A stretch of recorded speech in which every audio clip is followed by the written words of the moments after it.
यदि भजन में रुचि नहीं हो रही तो 10 नामापराधों में कोई एक अपराध बन रहा है, उससे बचना चाहिए।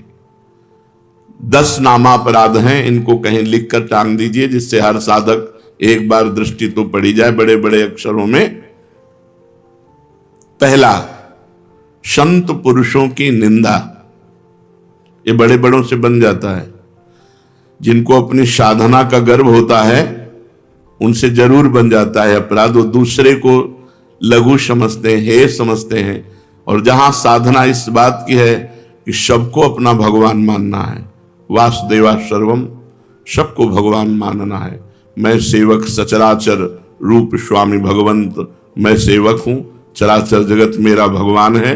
लेकिन अपराध तभी बनता है जब अपने को बड़ा भजनानंदी, बड़ा साधक, बड़ा तपस्वी, बड़ा संत मान लेते हैं, तो फिर अपराध बनने लगता है। या हम किसी संत में दोष दर्शन करते हैं तो अपराध बनने लगता है। देखो, एक संतों की स्थिति होती है, कुछ स्थितियां ऐसी संतों की होती है जिनको देखकर आपको लगेगा ये पूरे संसारी हैं, लेकिन वो संसारी नहीं है, वो बड़े भागवतिक हैं। हम बाहरी स्थितियों से नहीं समझ सकते हैं। पूज्य स्वामी श्री अनंग बोधाश्रम स्वामी जी महाराज दिगंबर रहते, गंगा जी के किनारे 12 महीना कष्ट सहते। और जब वहां खेत करने वाले जो तरबूज की खेती, सब्जी की खेती गंगा किनारे करते हैं, वो जब आते तो उनके पीछे लग जाते, कहते सुनो थोड़ी तमाकू दे दो, थोड़ी तमाकू दे दो। जहां धर्म सम्राट कर पाते, ये साष्टांग दंडवत जिनको करते थे, प्रभुदत्त ब्रह्मचारी जी भगवान मान के आराधना करते थे, वो महापुरुष, वो कहते स्वामी जी तुम रोज मांगते हो, हम गरीब आदमी कहां से तुम्हें दें? अरे बोले थोड़ी दे दो यार। अब आप कैसे पहचानोगे कि किस कोटि का महापुरुष है? अगर आप उनकी इस चेष्टा को देखेंगे तो आपकी अश्रद्धा ना हो जाएगी, यार तमाकू, थोड़ी तमाकू के लिए इनके पीछे ढूंढ। और ऐसे महापुरुष के बड़े बड़े महापुरुष साक्षात चरणों में लौटते। संतों की बाहरी चेष्टाएं कुछ ऐसी हो सकती हैं जो हमारी समझ के परे हों, तो उन्हें केवल नमस्कार करें। पहला नामापराध है संतों की निंदा करना, सत्पुरुषों की निंदा करना। ये नियम ले ले, हमें किसी संत की निंदा नहीं करनी। और संत चाहे 1000 वर्ष से तपस्या कर रहे हो, चाहे आज दीक्षा लिया हो, शालिग्राम भगवान चाहे 100 वर्ष से सेवित हो, चाहे अभी विराजमान हो, वो बराबर होते हैं। जब पारस ने स्पर्श कर दिया तो चाहे 100 वर्ष पुराना सोना हो, चाहे अभी का सोना हो, वो तो सोना सोना ही है। ऐसे ही संत संत हैं, कभी किसी साधक के प्रति भावना नहीं तो कल कछोरा है, नहीं नहीं। वैसे भी सब में भगवान विराजमान है, संपूर्णतया भगवान ही सब, वासुदेवा सर्वम ही। तो फिर संत वेश है तो हमें नमन करना चाहिए, हमारे नेत्र सबको नमन करें। अगर किसी को छोटा मानते हैं तो दोष दर्शन हो जाएगा। सब में भगवान है। तृणादपि सुनीचेन तरोरिषैष्मणा। नाम जापक, नाम कीर्तन करने वाला कैसा होना चाहिए? तृणादपि सुनीचेन। क्यों? क्योंकि अगर ऐसा भाव नहीं तो निंदा किसी न किसी की करेगा और नामापराध, नाम में रुचि नहीं होने देगा, नाम जपने में बाधा पहुंचा देगा। इसलिए सबसे पहला है संत अपराध, भक्त अपराध। भक्तों की निंदा, संतों की अवहेलना ऐसा है कि बड़े से बड़े तप को एक क्षण में नष्ट कर दे। भक्तन निंदा अति बुरी भूल करे जिन कोय, किए सुकृत बहु जन्म के क्षण में डारे खोए। एक क्षण में बहुत जन्मों के पुण्य नष्ट हो जाएंगे, एक जन्म की कौन बात कहे। इसलिए डरो, भक्तन के अपराध से डरपत रहो। ध्रुवदास जी ने कहा है शांत। कोई आके गाली दे जाए, 1-2 थप्पड़ भी मार जाए तो राधे राधे। हमारे भगवान हमारी परीक्षा ले रहे हैं, हमारे भगवान आकर के हम पर कृपा कर रहे हैं, यही भाव रखो। तृणादपि सुनीचेन। मैं भी तो संत हूं? नहीं, मैं नीच हूं, मैं अधम हूं, और सब संत हैं, सब भगवान के स्वरूप हैं। ऐसा मानने वाले से कभी अपराध ही नहीं बनता। अपराध बनता है जब गुणाभिमान होता है, अपने में गुणाभिमान होता है, तब दूसरों में दोष दर्शन होता है। इसलिए यदि नाम में निरंतर प्रगति, उन्नति, रुचि निरंतर जपने की प्राप्त करनी है तो 10 नामापराध से बच जाए। पहला नामापराध संत पुरुषों की निंदा। इससे ये बहुत खतरनाक है। विश्व में हर अपराध क्षमा करने के उपाय हैं, लेकिन वैष्णव द्रोह, संत निंदा, भक्त निंदा का उपाय नहीं। होत वज्र की लीक, इसे वही भक्त क्षमा कर दे तो बात अलग है जिससे आप अपराध किए हो, अन्यथा भगवान भी क्षमा नहीं करते। जब दुर्वासा जी भगवान के पास गए तो श्री भगवान ने कहा, अहम भक्त पराधीनो असुतंत्रो युधिष्ठिर, मैं परतंत्र हूं, ये सुदर्शन मेरे कहने से नहीं रुकेगा। अगर इसके ताप से मुक्त होना चाहते हो तो अम्बरीश जी के चरण पकड़ो जाकर के। ऐसा ही करना पड़ा दुर्वासा जी को। इसलिए काहे को व्यर्थ में विपत्ति मोल में ले, काहे को पाप की गठरी सिर पर चढ़ावे, किसी की निंदा ना करे, हमको क्या लेना। भगवान जिसको जैसा चला रहे हो वैसा चल रहा है। तेरे भावे जो करे भलो बुरो संसार, नारायण तू बैठ के अपनो भवन बुहार। तू अपने अंदर देख, जिन दोषों को देखो भगवान से प्रार्थना करके उनकी निवृत्ति करो, दूसरों के दोष दर्शन मत करो। दूसरा, नामों में भेदभाव, ये नाम जप करो नहीं, सब नाम समान फलदायक हैं। तुम्हें जो गुरु जी ने दिया है तुम्हारे लिए सर्वश्रेष्ठ वो है। ध्यान रखो, सब नाम समान फलदायक है, समान सामर्थ्य है, लेकिन हमें जो गुरु जी ने दिया है वो हमारे लिए सर्वोपरि। जैसे हमारे लिए राधा नाम सर्वोपरि, तो सब नाम हम जब बोलते हैं तो ये बोलते हैं राम कृष्ण हरि शिव जो तुम्हें प्रिय लगे जपो। हमारी पूछो तो हम वृंदावनवासी राधा उपासी, राधा राधा राधा। हमारे लिए सर्वोपरि नाम राधा है। जो राम जपते हैं उनके लिए सर्वोपरि नाम राम है। जो शिव जपते हैं उनके लिए सर्वोपरि शिव है। जो कृष्ण जपते हैं उनके लिए कृष्ण है। हर नाम समान सामर्थ्य वाला, समान फलदायी। इसीलिए एक नाम जप करके अन्य नाम जाप की अवहेलना मत कीजिए, अन्य नाम को छोटा मत मानिए, अन्य नाम का उपहास मत कीजिए। अरे तुम ये जपते हो इससे क्या होगा, नहीं, ये नामापराध कर रहे हो, तुम्हारे नाम जप में बाधा पड़ जाएगी, अरुचि हो जाएगी। तीसरा, नामदाता गुरु का अपमान। अगर गुरु मंत्र लिए हैं, गुरु नाम लिए हैं, गुरुमुख हुए हैं, आप उन गुरु की अवज्ञा कर देते हैं, अपमान कर देते हैं, अवहेलना कर देते हैं, तो चाहे खोपड़ी के बल खड़े होकर के नाम जप करो, कभी सिद्ध नहीं होगा, कभी भगवदानंद की स्फूर्ति नहीं होगी, क्योंकि नामदाता का अपराध बन गया। अगर इतने भी सद्गुण आ जाए, कभी इतने भी भागवतिकता आ जाए, कोई दिव्यता आ जाए, वो झूठ बोले बात अलग है, कभी दिव्यता नहीं आ सकती। ये भगवान की बनाई हुई मर्यादा है। जो गुरु अवज्ञा करे, गुरु का अपमान करे, उसे कभी भी भगवत प्राप्ति नहीं हो सकती, कभी भगवान के नाम में रुचि नहीं हो सकती, कभी भगवदानंद की अनुभूति नहीं हो सकती।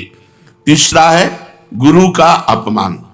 चौथा, शास्त्रों की निंदा करना। शास्त्र भगवत स्वरूप है। शास्त्र के स्वाध्याय से ही ज्ञान या नाम में प्रीति होती है, भगवान की तरफ चलना होता है।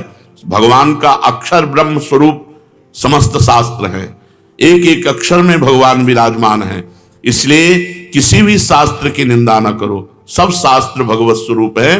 शास्त्रों की निंदा अगर करोगे तो नाम भगवान तुम्हारी जिह्वा पे नहीं टिकेंगे, नाम में बाधा पड़ जाएगी। पांचवा, नाम में अर्थवाद।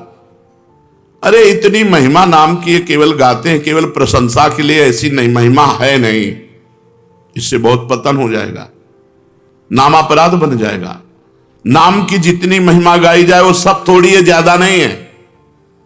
कहूं कहां लगी नाम बड़ाई, राम न सकहि नाम गुण गाई।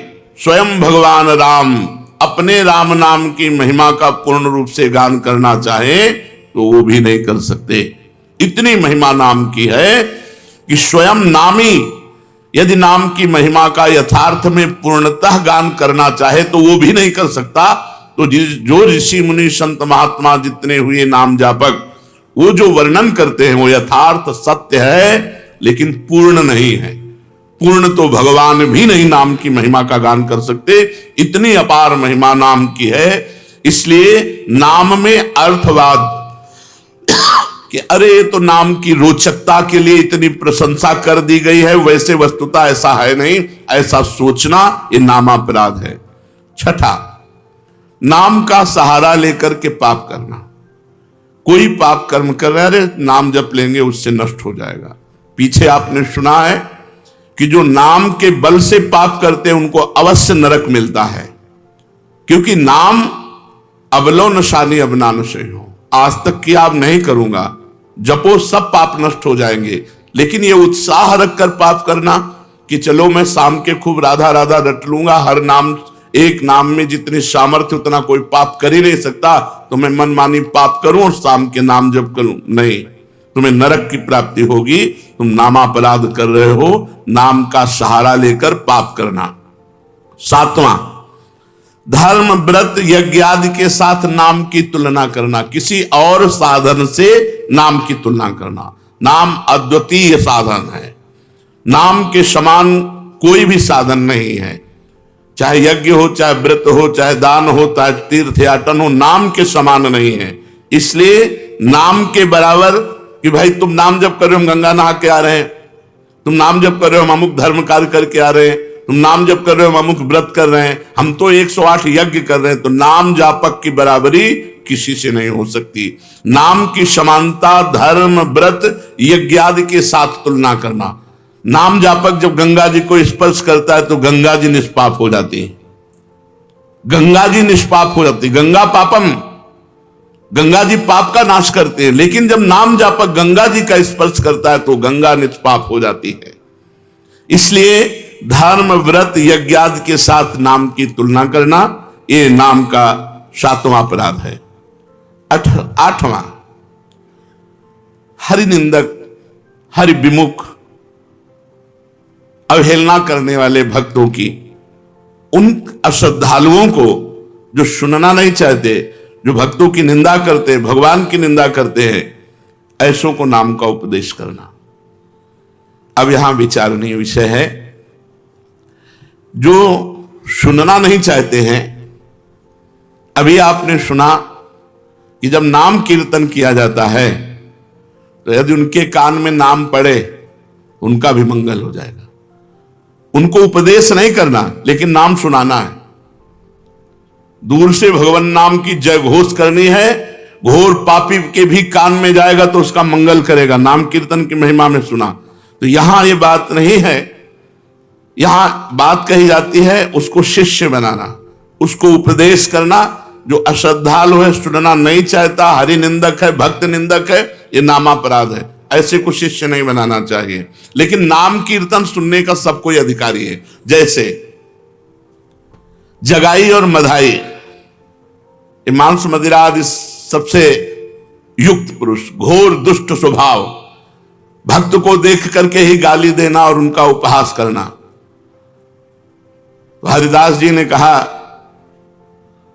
नित्यानंद महाप्रभु से, छोड़ो, इनके समीप भी नहीं चलना, ये मोहल्ले में उनका तंबू लगा हुआ है, शिविर लगा हुआ है, चलोगे ठीक नहीं है। काय को मधुमक्खी के छत्ता पे ईंट मारे, वो भनभना के तुम्हारे ऊपर ही आएंगी। तो नित्यानंद महाप्रभु ने कहा अधिकारी तो यही है, ऐसे लोग ही अधिकारी हैं हरिनाम के, जो घोर पापाचरण में रत हैं, उनके कान पर यदि हरिनाम जाएगा तो उनका भी मंगल हो जाएगा। जाके महामंत्र का उच्चारण किया, परिणाम वही हुआ जैसे बर्रा के छत्ता में कोई ईंट मार दे। शराब के नशे में थे, एक घड़ा उठाया और फेंक के मारा तो नित्यानंद महाप्रभु के सर पर लगा और रक्त स्राव होने लगा।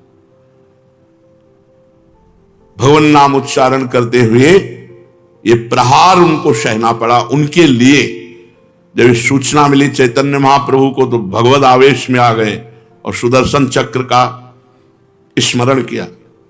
सबने प्रार्थना करी, नित्यानंद महाप्रभु चरणों में लौट गए, प्रभु आपका अवतार दुष्टता का नाश करने के लिए, दुष्टों का नाश करने के लिए नहीं, प्रभु ये आपके विशेष दया पात्र है, कृपा पात्र है। आखिरकार उन दोनों भाइयों को महाभागवत बना दिया, जगाई मधाई को महाभागवत बना दिया, उनके नाम के घाट बने हुए हैं। तो भगवान नाम सुनने का अधिकारी सब कोई है, लेकिन भगवान नाम की दीक्षा का जो हरिनिंदक है, भक्त निंदक है, अश्रद्धालु है, ऐसे को यदि नाम उपदेश किया जाए तो नामापराध लगता है। 9वां, इतनी नाम की महिमा सुनी और फिर भी नाम जप नहीं किए, ये नामापराध है, ये नवा नामापराध है। नाम की महिमा सुनकर नाम में प्रेम ना करना, नाम की महिमा सुनकर नाम जप ना करना। इतनी महिमा सुनी, भगवान ने इतनी कृपा करी कि नाम की महिमा सुनवाई और आप नाम जप में नहीं लगे, अब आप अपराधी हो, आपको दंड मिलेगा। 10वां, मैं मेरे में फंसे रहना और भोगों से प्रेम करना और नाम का विस्मरण कर देना। नाम गुरु जी ने दिया, जपने की प्रेरणा की, मैं मोर तोर तय इसी माया में फंसे रहे, भोगों में फंसे रहे, तुम्हारी दुर्गति पक्की होगी। ये 10 नामापराधों से यदि बच जाए तो नाम जप और नाम कीर्तन में आसक्ति हो जाएगी, नाम में प्रेम हो जाएगा। यदि हमें नाम में प्रेम नहीं हो रहा तो देख लो इन 10 नामापराधों में कोई एक अपराध बन रहा है। पहला, संत पुरुषों की निंदा। दूसरा, नामों में भेदभाव। तीसरा, गुरु का अपमान। चौथा, शास्त्र निंदा। पांचवा, हरिनाम में अर्थवाद। छठा, नाम का सहारा लेकर पाप करना। सातवां, धर्म व्रत यज्ञादि के साथ नाम की तुलना करना। आठवां, अश्रद्धालु हरिविमुख और सुनना ना चाहने वालों को भी नाम का उपदेश करना। नवा, नाम का महत्व सुनकर भी नाम में प्रेम ना करना। 10वां, मैं मेरे तथा भोगादि विषयों में लगे रहना। ये 10 नामापराध है। अब आज हमको पता चला 10 नामापराध हैं, इनमें हमसे कई नामापराध हो गए, तो उनसे कैसे छूटे? तो प्रश्न है, नामापराध ये बन जाए तो उससे छूटने का उपाय क्या है? नामापराध यदि बन जाए तो उससे छूटने का उपाय क्या है? तो कहते हैं कि नामापराध को छुड़ाने के लिए नाम ही है। पश्चाताप करते हुए नाम जप करो, वो नामापराध को भी मिटा देगा। अपनी भूल को, अपनी गलती को बार बार दोहराओ, मेरे से ऐसा क्यों हो गया, हे भगवान ऐसा नहीं होना चाहिए था, अब राधा राधा राधा राधा, वो भस्म हो जाएगा। अंदर जलन होना, पश्चाताप होना, अपनी भूल स्वीकार करना और नाम जप करना, तो नाम जप से ही और पश्चाताप से ही आपका नामापराध नष्ट हो जाएगा।